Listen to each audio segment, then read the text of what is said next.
Welcome back to the Free Video Books channel. Today we're reading Vanikoro, of 20,000 Leagues Under the Sea by Jules Verne. Before we get started, why not like and subscribe? Now, sit tight and let's get into it. This terrible spectacle was the forerunner of the series of maritime catastrophes that the Nautilus was destined to meet with in its route. As long as it went through more frequented waters, we often saw the hulls of shipwrecked vessels that were rotting in the depths, and deeper down cannons, bullets, anchors, chains, and 1,000 other iron materials eaten up by rust. However, on the 11th of December we sighted the Pomotou Islands, the old, dangerous group of Bougainville, that extend over a space of 500 leagues at ESE to WNW, from the island Jussy to that of Lazareth. This group covers an area of 370 square leagues, and it is formed of 60 groups of islands, among which the Gambia group is remarkable, over which France exercises sway. These are coral islands, slowly raised, but continuous, created by the daily work of polypi. Then this new island will be joined later on to the neighboring groups, and the fifth continent will stretch from New Zealand and New Caledonia, and from thence to the Marquesas. One day, when I was suggesting this theory to Captain Nemo, he replied coldly, "The Earth does not want new continents, but new men." Chance had conducted the Nautilus towards the island of Clermont-Tonnerre, one of the most curious of the group, that was discovered in 1822 by Captain Bell of the Minerva. I could study now the madreporal system, to which are due the islands in this ocean. Madrepores, which must not be mistaken for corals, have a tissue lined with a calcareous crust, and the modifications of its structure have induced M. Milne Edwards, my worthy master, to class them into 5 sections. The animalcule that the marine polypus secretes live by millions at the bottom of their cells.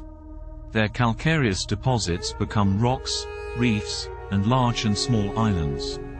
Here they form a ring, surrounding a little inland lake, that communicates with the sea by means of gaps. There they make barriers of reefs like those on the coasts of New Caledonia and the various Pomotan Islands. In other places, like those at Reunion and at Morris, they raise fringed reefs, high, straight walls, near which the depth of the ocean is considerable. Some cable lengths off the shores of the island of Clermont I admired the gigantic work accomplished by these microscopical workers. These walls are specially the work of those madrepores known as millepores, porites, madrepores, and astrias. These polypi are found particularly in the rough beds of the sea, near the surface, and consequently it is from the upper part that they begin their operations, in which they bury themselves by degrees with the debris of the secretions that support them. Such is, at least, Darwin's theory, who thus explains the formation of the atolls, a superior theory, to my mind, to that given of the foundation of the madreporical works, summits of mountains or volcanoes, that are submerged some feet below the level of the sea. I could observe closely these curious walls, for perpendicularly, they were more than 300 yards deep, and our electric sheets lighted up this calcareous matter brilliantly. Replying to a question Conseil asked me as to the time these colossal barriers took to be raised, I astonished him much by telling him that learned men reckoned it about the 1/8 of an inch in 100 years. Towards evening Clermont-Tonnerre was lost in the distance, and the route of the Nautilus was sensibly changed. After having crossed the Tropic of Capricorn in 135° longitude, it sailed WNW, making again for the tropical zone. Although the summer sun was very strong, we did not suffer from heat, for at 15 or 20 fathoms below the surface, the temperature did not rise above from 10 to 12 degrees. On 15th of December, we left to the east the bewitching group of the Societies and the graceful Tahiti, Queen of the Pacific. I saw in the morning, some miles to the windward, the elevated summits of the island. These waters furnished our table with excellent fish, mackerel, bonitos, and some varieties of a sea serpent. On the 25th of December the Nautilus sailed into the midst of the New Hebrides, discovered by Quiros in 1606, and that Bougainville explored in 1768, and to which Cook gave its present name in 1773.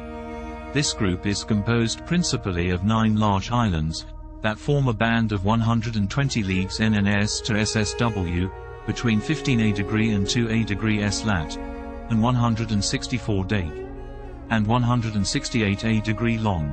We passed tolerably near to the island of Oru, that at noon looked like a mass of green woods, surmounted by a peak of great height.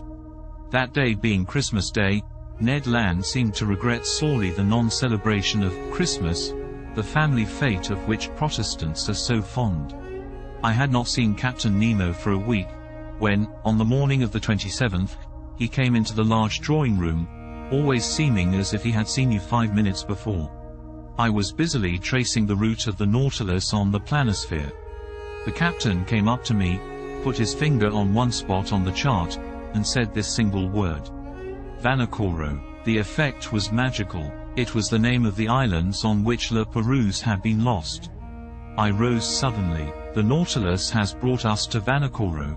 I asked. Yes, Professor, said the captain. And I can visit the celebrated islands where the Boussole and the astrolabe struck. If you like, Professor. When shall we be there? We are there now. Followed by Captain Nemo, I went up onto the platform, and greedily scanned the horizon. To the NE2 volcanic islands emerged of unequal size, surrounded by a coral reef that measured 40 miles in circumference. We were close to Vanikoro, really the one to which Dumont d'Urville gave the name of Isle de la Recherche, and exactly facing the little harbour of Vanu, situated in 16°4' S lat, and 164°32' E long. The earth seemed covered with verdure from the shore to the summits in the interior, that were crowned by Mount Kapogo, 476 feet high. The Nautilus, having passed the outer belt of rocks by a narrow strait, found itself among breakers where the sea was from 30 to 40 fathoms deep. Under the verdant shade of some mangroves I perceived some savages, who appeared greatly surprised at our approach. In the long black body, moving between wind and water, did they not see some formidable cetacean that they regarded with suspicion? Just then Captain Nemo asked me what I knew about the wreck of La Perouse. Only what everyone knows, Captain, I replied. And could you tell me what everyone knows about it? He inquired, ironically. Easily. I related to him all that the last works of Dumont d'Urville had made known, works from which the following is a brief account. La Perouse, and his second, Captain de Langle, were sent by Louis XVI, in 1785, on a voyage of circumnavigation. They embarked in the corvettes Boussole and the Astrolabe, neither of which were again heard of. In 1791, the French government, justly uneasy as to the fate of these two sloops, manned two large merchantmen, the Recherche and the Espérance, which left Brest the 28th of September under the command of Bruni d'Entrecasteaux. 2 months after, they learned from Bowen, commander of the Albemarle, that the debris of shipwrecked vessels had been seen on the coasts of New Georgia. But d'Entrecasteaux, ignoring this communication rather uncertain, besides directed his course towards the Admiralty Islands, mentioned in a report of Captain Hunter's as being the place where La Perouse was wrecked. They sought in vain. The Espérance and the Recherche passed before Vanikoro without stopping there, and, in fact, this voyage was most disastrous, as it cost d'Entrecasteaux his life, and those of 2 of his lieutenants, besides several of his crew. Captain Dillon, a shrewd old Pacific sailor, was the first to find unmistakable traces of the wrecks. On the 15th of May, 1824, his vessel, the St. Patrick, passed close to Tikopia, one of the New Hebrides. Their Alaska came alongside in a canoe, sold him the handle of a sword in silver that bore the print of characters engraved on the hilt. The Lascar pretended that 6 years before, during a stay at Vanikoro, he had seen 2 Europeans that belonged to some vessels that had run aground on the reefs some years ago. Dillon guessed that he meant La Perouse, whose disappearance had troubled the whole world. He tried to get on to Vanikoro, where, according to the Lascar, he would find numerous debris of the wreck, but winds and tides prevented him. Dillon returned to Calcutta. There he interested the Asiatic Society and the Indian Company in his discovery. A vessel, to which was given the name of the Recherche, was put at his disposal, and he set out, the 23rd of January 1827, accompanied by a French agent. The Recherche, after touching at several points in the Pacific, cast anchor before Vanikoro, the 7th of July 1827, in that same harbor of Vanu where the Nautilus was at this time. There it collected numerous relics of the wreck: iron utensils, anchors, pulley strops, swivel guns, and 18-pounds shot, fragments of astronomical instruments, a piece of crown work, and a bronze clock, bearing this inscription: Bazina Marfet, the mark of the foundry of the arsenal at Brest about 1785. There could be no further doubt. Dillon, having made all inquiries, stayed in the unlucky place till October. Then he quitted Vanikoro, and directed his course towards New Zealand, put into Calcutta, the 7th of April 1828, and returned to France, where he was warmly welcomed by Charles X. But at the same time, without knowing Dillon's movements, Dumont d'Urville had already set out to find the scene of the wreck. And they had learned from a whaler that some medals and a cross of St. Louis had been found in the hands of some savages of Louisiade and New Caledonia. Dumont d'Urville, commander of the Astrolabe, had then sailed, and 2 months after Dillon had left Vanikoro he put into Hobart Town. There he learned the results of Dillon's inquiries, and found that a certain James Hobbs, second lieutenant of the Union of Calcutta, after landing on an island situated 8 degree 18 euro squared s lat, and 156 degree 30 euro squared e long, has seen some iron bars and red stuffs used by the natives of these parts. Dumont d'Urville, much perplexed, and not knowing how to credit the reports of low-class journals, decided to follow Dillon's track. On the 10th of February, 1828, the Astrolabe appeared off Tikopia, and took as guide and interpreter a deserter found on the island, made his way to Vanikoro, sighted it on the 12th inst. Lay among the reefs until the 14th, and not until the 20th did he cast anchor within the barrier in the harbor of Vanu. On the 23rd, several officers went round the island and brought back some unimportant trifles. The natives, adopting a system of denials and evasions, refused to take them to the unlucky place. This ambiguous conduct led him to believe that the natives had ill-treated the castaways, and indeed they seemed to fear that Dumont d'Urville had come to avenge Le Perouse and his unfortunate crew. However, on the 26th, appeased by some presents, and understanding that they had no reprisals to fear, they led M. Jacquerio to the scene of the wreck. There, in 3 or 4 fathoms of water, between the reefs of Pacu and Vanu, lay anchors, cannons, pigs of lead and iron, embedded in the limy concretions.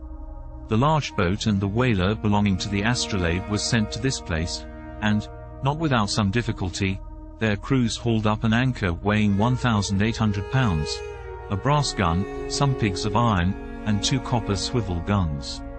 Dumont d'Urville, questioning the natives, learned too that Le Perouse, after losing both his vessels on the reefs of this island, had constructed a smaller boat, only to be lost a second time.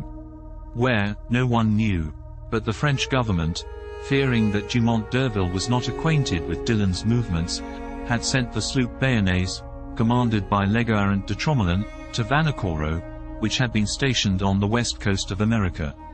The Bayonnaise cast her anchor before Vanikoro some months after the departure of the Astrolabe, but found no new document, but stated that the savages had respected the monument to Le Perouse. That is the substance of what I told Captain Nemo. So, he said, no one knows now where the 3rd vessel perished that was constructed by the castaways on the island of Vanikoro. No one knows. Captain Nemo said nothing, but signed to me to follow him into the large saloon. The Nautilus sank several yards below the waves, and the panels were opened. I hastened to the aperture, and under the crustaceans of coral, covered with fungi, siphonules, alcyons, madrepores, through myriads of charming fish girelles, glyphocidri, pompherides, diacopes, and holocenters, I recognized certain debris that the drags had not been able to tear up: iron stirrups, anchors, cannons, bullets, capstan fittings, the stem of a ship, all objects clearly proving the wreck of some vessel, and now carpeted with living flowers. While I was looking on this desolate scene, Captain Nemo said, in a sad voice. Commander Le Perouse set out the 7th of December 1785, with his vessels La Boussole and the Astrolabe. He first cast anchor at Botany Bay, visited the Friendly Isles, New Caledonia, then directed his course toward Santa Cruz, and put into Namoka, one of the Happy group. Then his vessels struck on the unknown reefs of Vanikoro. The Boussole, which went first, ran aground on the southerly coast. The Astrolabe went to its help, and ran aground too. The first vessel was destroyed almost immediately. The second, stranded under the wind, resisted some days. The natives made the castaways welcome. They installed themselves in the island, and constructed a smaller boat with the debris of the two large ones. Some sailors stayed willingly at Vanikoro.